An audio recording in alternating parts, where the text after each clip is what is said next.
আচ্ছা, আমরা এখন ব্রঙ্কোস্কোপি রুমে আছি, পেশেন্ট ব্রঙ্কোস্কোপি টেবিলে। তো এই পেশেন্টের recurrent haemoptysis with normal chest X-ray, মানে এই প্রবলেম দিয়ে ব্রঙ্কোস্কোপি করার জন্য পাঠানো হয়েছে, যে চেস্ট এক্সরে রিকারেন্ট হিমোপ্টাইসিস। তাহলে কি কারণ হতে পারে, আমরা মাথায় কি আনবো প্রথমে? যেহেতু ইয়াং পেশেন্ট, এগুলো আমরা আসলে যেহেতু নর্মাল চেস্ট এক্সরে আমরা কয়েকটা ভাগে ভাগ করে দেখতে পারি যে ইনফেকশন, যেমন এন্ডোব্রঙ্কিয়াল টিউবারকুলোসিস হইতে পারে, এটা একটা করো, তখন তো চেস্ট এক্সরে নর্মাল থাকে। এছাড়া ভাস্কুলাইটিসও একটা কজ হইতে পারে, যদিও এখানে কোনো এর অপোজিট আমরা দেখতেছি না, তারপর ভাস্কুলাইটিস একটা রাখতে পারি। তার ইয়াং পেশেন্ট একটা হেমাটোলজিক্যাল ডিসঅর্ডার, মানে ব্লিডিং ডায়াথিসিস, এটা একটা কারণ হতে পারে।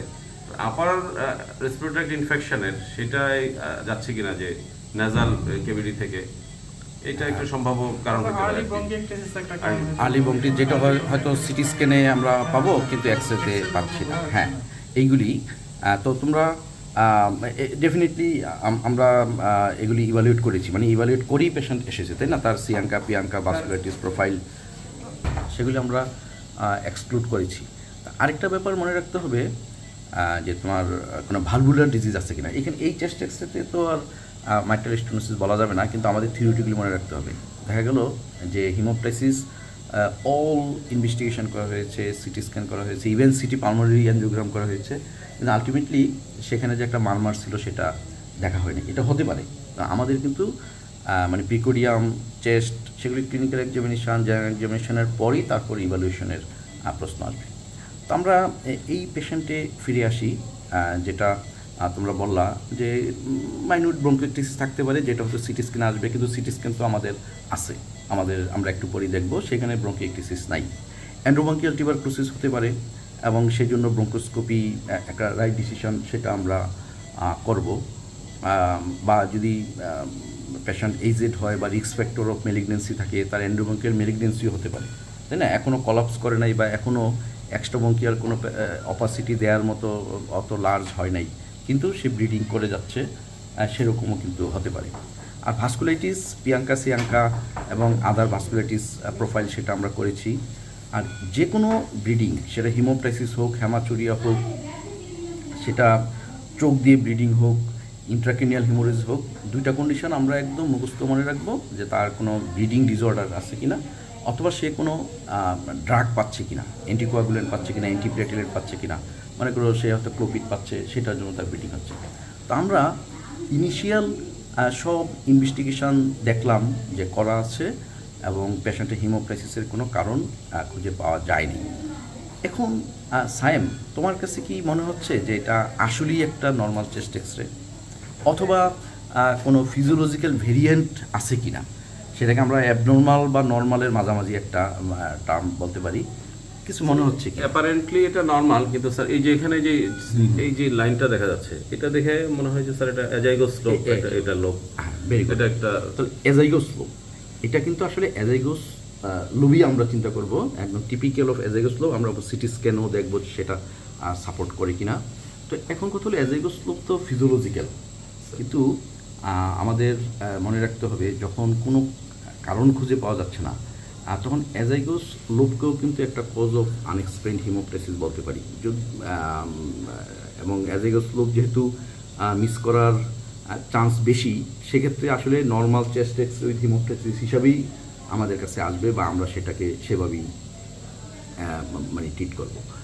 তো এখন দেখো, এই যে line, this is azygos lobe, এবং অ্যাজাইগোস লোব তোমার কী করতে পারে, যে posterior segment of right upper লোবকে কম্প্রেস করতে পারে, এবং কম্প্রেস করে তার রিকারেন্ট হিমোপ্টাইসিসের কারণ হতে পারে। আমরা এখন সিটি স্ক্যানে আসি। এই যে দেখো, এই সিটি স্ক্যানে কোনো ডেফিনিট কজ অফ হিমোপ্টাইসিস কিন্তু আমরা পাচ্ছি না, যে কোনো হিডেন কোনো লিশন যেটা চেস্ট এক্সরেতে নাই, কিন্তু সিটি স্ক্যানে থাকবে, সেরকমটা আমরা খুঁজে দেখেছি, সেরকমটা নাই। এইটা কি, যে দিস ওয়ান, আর this is typical of azygos lobe. এবং এরকম অপাসিটি যদি তোমরা পাও, প্রথমেই মেলিগনেন্সি, এফএনএসি, বায়োপসি, সেগুলির কথা, বা অ্যান্টিবায়োটিক, সেদিকে না গিয়ে তোমাকে একটা সেকেন্ড থট দিতে হবে যে this may be a azygos lobe, এবং এক্সরের সঙ্গে তুমি সেটা মিলাবা। আমরা তাহলে একটু করোনাল সেকশনটা দেখি। হ্যাঁ, ফাইব্রোটিক ব্যান্ড একটা নিয়ারেস্ট ডিডি আসবে, কিন্তু অ্যাজাইগাস লোবের এই ফিচারটা কিন্তু টিপিক্যাল, এবং পেশেন্টের চেস্ট এক্সরেতে অ্যাজাইগাস লোবের যেরকম পিকচার বা যেরকম ছবি পাওয়ার কথা আমরা কিন্তু ঠিক সেরকমটাই পেলাম। ফিশার ওখানে ডাইরেক্টেড ছিল, ওইটাকে যে ব্যান্ড যেটা ওইটা কি এইটা তোমার অ্যাজাইগাস লোবেরই অংশ। অ্যাজাইগাস এই মাঝখানে একটু করে অ্যাজাইগাস লোব, এটা আর কি এইটা অ্যাজাইগাস আলাদা একটা লোব ওখানে, আলাদা একটা লোব হয়ে গেছে, এবং সেটা কনজেনিটাল। তো এখানে তোমার থিন দেখা যাচ্ছে, এখানে তোমার ঠিক দেখা যাচ্ছে, আলাদা করছে আর কি, আলাদা আলাদা একটা লোব। এবং হ্যাঁ, এই যে এখানেও তুমি দেখো, খুব মাইনিউটলি দেখো, এই যে এখানে একটা কিন্তু লাইন আছে, এবং ইজিলি এটা একটা ফাইব্রোটিক ব্যান্ড মনে করার কারণ হতে পারে। কিন্তু অ্যাজাইগাস লোব আমরা যদি মাথায় না রাখি, তাহলে কিন্তু কখনই এই দিকে আমাদের চিন্তাটা ডাইভার্ট হবে না, একটা অলওয়েজ একটা প্যাথোলজি হিসাবেই থাকবে। এবং অ্যাজাইগাস লোব আসলে যে অ্যাবসোলিউটলি ফিজিওলজি তাও কিন্তু না, কারণ অ্যাবসোলিউট ফিজিওলজি হলে এটা কেন হিমোপ্টাইসিসের কারণ হবে, একদম যদিও কমন না, যদিও আমরা এটা বলে অভ্যস্ত না বা পরীক্ষায় লিখে অভ্যস্ত না, কিন্তু at the end, at the last point, azygos লোবও একটা রিকারেন্ট হিমোপ্টাইসিসের কারণ হিসাবে কিন্তু আমাদের বলতে হবে। এবং এই পেশেন্টটি মনে করো আমরা আফটার ব্রঙ্কোস্কোপি যদি কোনো সলিউশন না পাই, তাহলে একদমই আনএক্সপ্লেইনড হিমোপ্টাইসিস না বলে আমরা আসলে এই অ্যাজাইগাস লোবটি মানে রেসপন্সিবল বলে মনে করব। এবং এখানে আসো, এখানে এই যে করোনাল সেকশন, এবং এই করোনাল সেকশনে এখানে কিন্তু তোমার দেখা যাচ্ছে এই স্ট্রেট লাইন, এই হ্যাঁ হ্যাঁ প্রতিটাতে দেখা যাচ্ছে।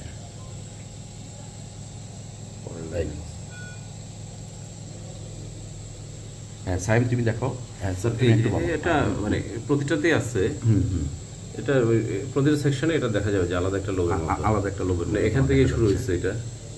হ্যাঁ, পরে ধারাবাহিকভাবে গেলে সবগুলোতেই আলাদা একটা লোব দেখা যাচ্ছে, একটা ভেইন, এটা কম্প্রেস করে একদম মানে আলাদা একটা দ্বীপের মতো তৈরি করে ফেলছে। আলাদা একটা তুমি অটোনোমাস এরিয়া বলতে পারো। হ্যাঁ হ্যাঁ মুনতাসির, হ্যাঁ দেখো মুনতাসির, একদম আলাদা আলাদা একটা লোক তোমার এখানে দেখা যাচ্ছে। তো ঠিক আছে, জিজারির কোনো কোশ্চেন? না স্যার। পলাশ, ট্রিটমেন্টের ব্যাপারে কোনো কিছু আমাদের একটা ভেসেলও আছে।